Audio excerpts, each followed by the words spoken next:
നമസ്കാരം, ഞാൻ രമേഷ് ഗോപാൽ, തനിമ സ്പെഷ്യൽ ന്യൂസ്.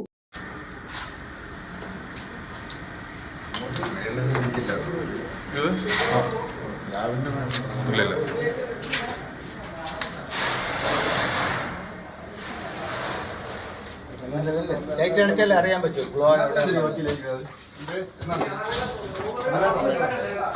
ലൈറ്റ് അടച്ചാലേ അറിയാമോ എവിടെയെങ്കിലും ഒരു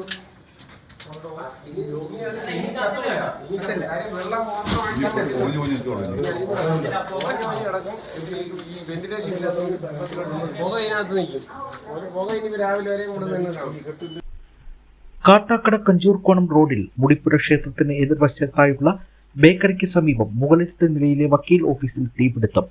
കാട്ടാക്കട അഗ്നിരക്ഷാസേനയുടെ 2 യൂണിറ്റ് എത്തി കെടുത്തുവാനുള്ള ശ്രമം നടത്തുന്നു. മറ്റു വിവരങ്ങൾ അറിവായിട്ടില്ല.